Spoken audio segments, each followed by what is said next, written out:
It's either that or the side lane mages like Lunox, which is often banned, as you saw earlier here, right? Yep. So now back into the game, you can see that, yes, Luna is going to be babysitting Upa, TZ, but just the same, Oheb, he's not having a good time only because Blacklist's about to just rotate. Check this out. Yeah, there you go. Haji goes in. Unfortunately, unable to do anything here. Blacklist will just go ahead and try to take that gold buff right now. We'll be able to secure it as Jumpstyle doesn't have the retribution just yet. Blacklist International so far right now with a 10 gold lead. Just a very, very small gold lead, but a turtle cam right there presented to you by TikTok Live as we are perhaps going to go into another pause for now here, Leo. Love this lineup here, the 5v5 between the very mobile, very fast, very kiting lineup by Red Canids going up against, as Mirko put it, front to back, just all in strat by Blacklist. It's gonna matter. This is 1 point closer towards an upper bracket slot in the playoffs. I believe after the pause, we just saw a turtle take. I mean, we missed a turtle take. Yeah, we did miss a turtle take. Not sure who got it right now. I think it is this, from the side of Blacklist International right now. You know, based on the compositions, they should be able to get that. Right, yep, it is going to be Wise who picked up that turtle. So we are back in the game. A little sliver of that turtle buff aura. Yeah, I saw that. Yeah. We caught that a little bit right here, but again, both teams just playing it really, really safe right now. Blacklist International with their early game composition, they don't really want to go for crazy fights on the board, but wait a minute, Zaman Force has been popped. It's going to be Lupatizi instantly just taken away, and that's going to be the Razor First Blood, super sharp, coming in. Luna could only watch. There's only so much you could do as a Rafaela in that moment. Like, holy healing, yeah, I'll heal you, what, an 1/8 of your health? And he couldn't get away. And this is what Wolf was talking about earlier. The firepower and the lockdown from Blacklist International just miles ahead. Oheb gonna catch here a little bit of Luna's ult. Jump style to the rescue, could not lock on Oheb.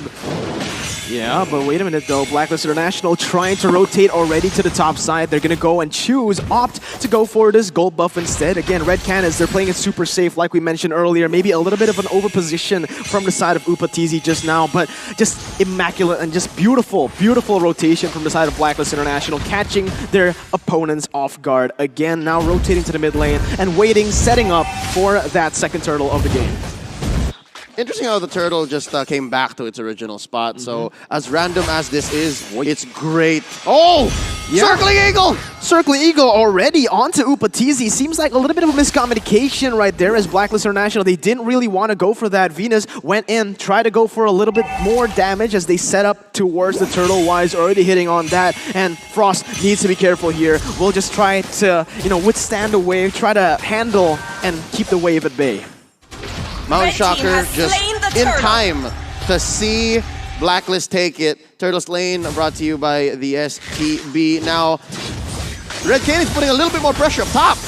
Yeah, there you go. It's going to be the Oheb coming in for the Zaman Force, but look at that. The crossbow tank has been popped. Oheb caught very, very low right now, but he's going to be taken very low as well. Yin Yang overturn and the Circling Eagle will be able to get the kill back onto Upatizi. 0-0 right now in the 5th minute of the game. I keep talking about the whole Red Canids just kiting Blacklist International, but it seems like it's a switch of roles here because it's Canids who keep walking into Blacklist. Now another fight in mid, not gonna happen, not gonna blow up just like that because it's the wrong configuration of heroes. There's no lockdown.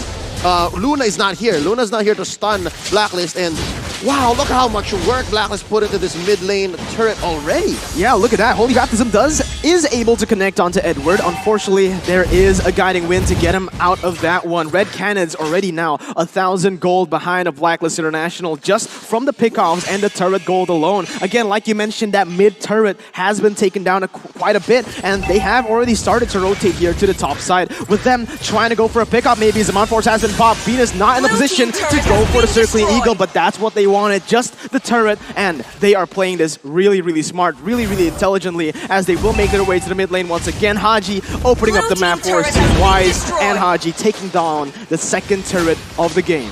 So clean. Blacklist International eating good here. Wise goes ahead, steals that orange.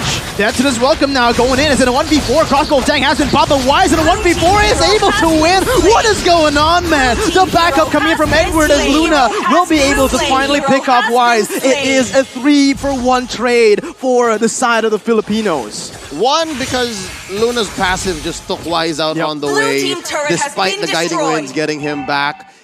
But you're right, like, the first 2 minutes was relatively close, but Blacklist knew exactly what they needed to do. They isolated the XP lane. They foresaw the pressure that was going to be put on OHEB because of how early it is. And Wolf, here's the answer to your question earlier. It's a flicker. It's not a Purify yet. OHEB is still dominating. OHEB is still winning. And I think it's also because he knows that he had backup. Yeah. We can see from the instant replay, Jumpstyle already committing his dash. And he can even like confidently hit onto Wise because he's looking for Edward. Edward snuck in at the right moment. Just the moment he saw that Heesun Shin, he popped his combo and Heesun Shin is gone. Especially because the dash is already used. Yeah, this is basically Blacklist International in a nutshell. They suffocate their opponents, right? They use the little bit of pressure everywhere on the map to just slowly but surely take you out of the game. And right now, that's exactly what they're doing. Just clean, crisp gameplay, playing all the side lanes properly. Wave control is just amazing from this team. But look at that, on the top side, they are already going for the engage. Yin Yang overturn, connecting onto Upatizi, still able to get away with that Aegis. But the pressure is up for the side of Blacklist International. They will be able to pick up the third turtle and that orange buff as well. 100% turtle take rate. Jumpstyle is hungry. Jumpstyle lucky to get his purple because again, back to back turtle has spawned here on the lower quarter of the map.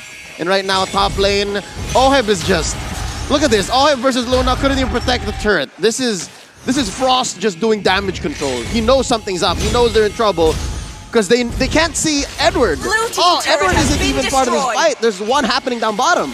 Yeah, they're playing the side waves really, really well, but wait a minute, it's going to be OHEB jumping in with his Zaman Force, jumping all the way, has the flicker ready, but it's going to be Jumpstyle instead, taken down. Luna forced to back away, and again, Blacklist suffocating their opponents, playing it so well, getting the 1-for-0 picks all across the map, all from that wave control, man. That wave manipulation is now, but the airstrike will be used to try to clear the wave as Akashi goes back in. Venus, caught in the bad situation, needs to be careful here because that is a 4-man gank. Oh my, Venus going for the Circling Eagle, unable to get away, and that's going to be one picked up by Upatizi.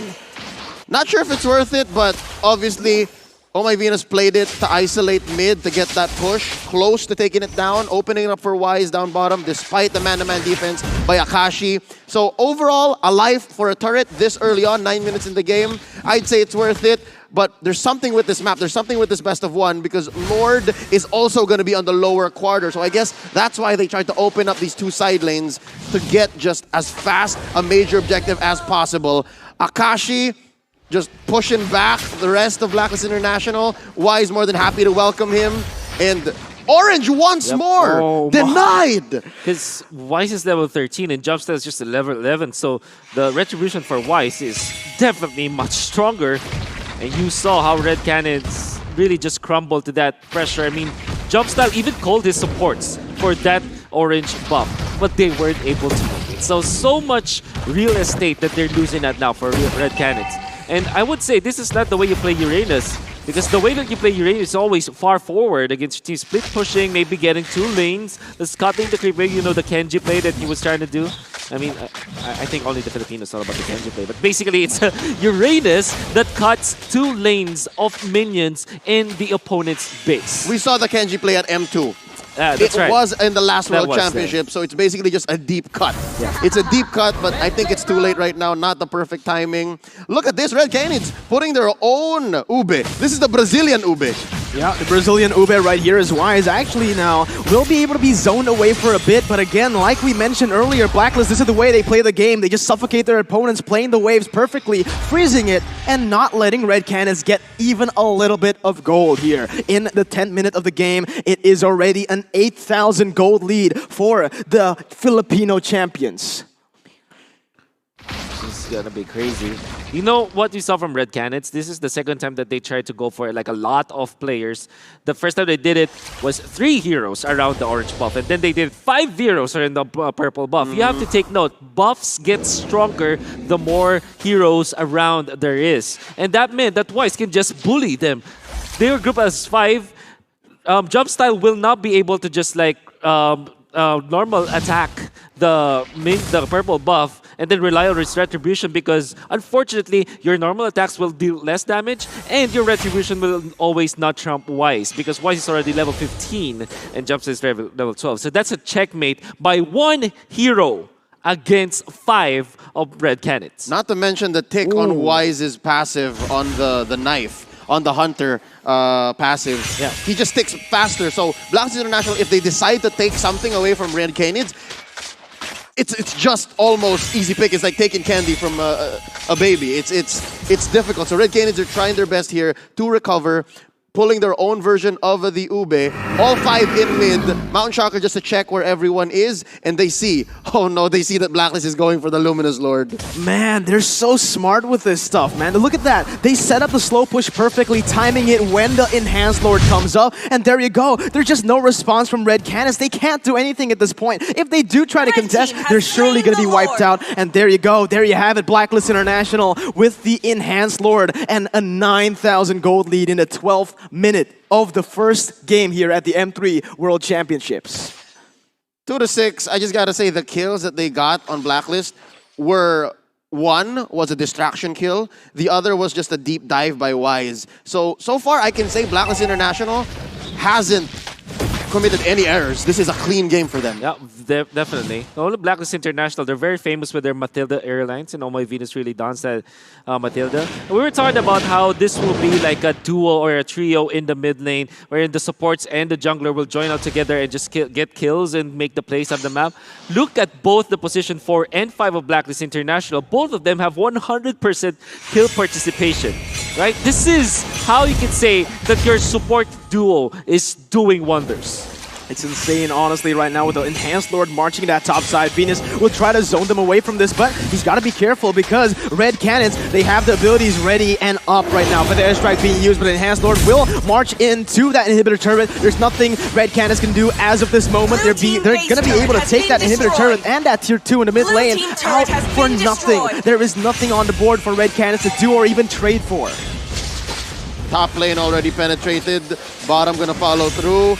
It looks like Blacklist International is just going by this in surgical precision. They know that Lord is coming up in about 2 minutes and change, so they're slowly taking bottom first. They're gonna chip down bottom to go harder. Now Oheb, he wants a head here. Yeah, look at that. Brave Spider being used to the backside as Oheb jumps back and forth. It is gonna be him zoned away, but the stun does connect to Jump Style, stops them in their tracks right now as Blacklist will just go, move on to the purple buff. Jump Style will be zoned away. Luna gets taken down, and that's gonna be another kill picked up from the side of Blacklist. Oheb picking up that purple buff, and they're looking to end the game right here, right now. 14 minutes on the clock. Let's see what they can do. What Red Canids can do here is basically find the one who's away from the Ube, but it's not going to happen because of the guiding winds, and they're still going. There's another fight. There's another fight indeed. Haji goes in, picks up the kill. Jump Style just does no damage at this point, and Blacklist, again, surgical, clinical game right now. They are not dropping anyone. They're playing it so cleanly, and you can see they are getting one turret, backing away, getting another one, playing their waves, playing their objectives, doesn't want to leave anything, doesn't want to risk anything. That's just beautiful. Beautiful execution from Blacklist International, especially how they did it. This was a textbook play coming up from Blacklist International. Use your Lapu-Lapu to peel the back lines, have someone, separated from the opponent's team, and then peel it off. Then pick it off. And that really happened with Makashi. Knowing that he doesn't have Purify, Blacklist International went ahead and got the Uranus kill. And without the Uranus, there's really no one to face Blacklist International from Red Canids. And I'm definitely sure that we're going to see it in the replay. You see how decisive they were on using this Lapu-Lapu as their main peel against Red Canids. Yeah, Akashi had nothing to do here. Akashi has been having a difficult game. The 0-2-2 line is going to speak for itself. And yeah, he's the only one who can actually peel. Luna is not your traditional roamer. Luna is not a tank in this game. And a whole healing on a Uranus that was bullied for a majority of this game, maybe for 12, 13 minutes so far of the 16-minute bout. It's hard. So what's Akashi to do? I'm also curious because I'm sure he's getting the call here to say, okay, try to go find Oheb, try to go find Venus, take as much as you can from them, and then distract them so that maybe Jumpstyle can go find the kill and open the map up for Frost. And that's a blessing in disguise, I think, because Frost hasn't died yet. So Frost is playing a good range game, but for how long can they do this? Because now Haji just picked up the Divine Glaive. He's going to hurt all the more. Yeah, that's the thing, man. Uranus is a good front line. If you let him scale, if you get and shut him down all the way from the early stages, he is very, very squishy, actually. You know, he has that regeneration from his ultimate, but still, he is very, very squishy here. And as you can see, Blacklist once again plays and is going in for the team fight here. Circling Eagle onto Luna. Not much going on right now as Red Cannon is still able to go away, but Edward jumps in for the Bravest Fighter all the way to the backside. Venom Truncheon still there as Jumpstyle actually picks up a kill onto Haji. Upatizi now going in for the kite, going in for the crossbow of Tang, doesn't get it, and he's taken very low. It's going to be Oheb picking up the kill. Akashi running for the hills right now as Blacklist International are trying to go for it. Death to his welcome being popped. Not going to be able to connect onto him, but it's going to be Akashi running for the hills. It is the Circling Eagle to lock him down in place, and there's a Mon Force to finish him off. The killing spree now for the side of the Filipino gold laner. Gotta appreciate what Akashi was doing, and we were wondering, what's Akashi to do? There's the answer! Just distract Blacklist International, but he can only do that for so long. There's only 2 defenders left on the side of Red Canids. There's no way Luna's gonna survive this! It's a 2-man assault! Jumpstyle the only one left! No way, dude. Jumpstyle jumps in. The winner's Truncheon is just there as Oheb gets away. Not for long, though. He's going to get shut down, and that's going to be Red Canids still able to defend the game for now, but at what cost? They've lost everything at this point, and the Enhanced Lord is up for grabs for Blacklist International. Wolf, any thoughts on that fight? That was Red Canids surviving the skin of their teeth, but Blacklist International playing it so well. Fortunately for Edward, he missed his combo just because of the we call it the skateboard for the Yisin-Shin. Boosts up his speed. That's why he was able to dodge the combo of the Lapu-Lapu, but it won't matter as much. Yeah, they will survive for maybe a few minutes more, but Blacklist International will get the second Lord of the game. This will jump through the composition, the base building of Red Canids, and that's going to be deadly. Red Canids needs to keep Frost safe for now, so that they will have the weight gear that they needed. Good shutdown from Frost. As they were able to, look at this. Look at how Jumpstyle was able to get out of there. Freestyling over Edward. And it actually stunned the right guy, which was Oheb. Followed up with his feathered airstrike. In all due fairness for Red Canids, that was a nice defense on their part. Yeah, right now, as we're looking at the game, honestly, if the later the game goes, the more it is going to favor Red Canids, but are they going to be able to withstand the siege? Again, it is only their base left. Akashi getting caught, still able to dash away right now. It might be the final fight of the game here. Leo and Wolf, and the S-Track has been popped. Edward in the midst of it all, still able to take some damage as Zaman Force has been popped. Oheb now jumping back and forth, trying to deal some damage, but actually, very good defense from the side of Red Canids. Still able to defend the Lord, but it is going to be Edward jumping with the Bravest Fighter, connecting onto the damage. The Jumpstyle will be caught very low, but Edward will lose his immortality. Crossbow of Tang has been popped, but the base is going to be the target, and Blacklist International with the first win here.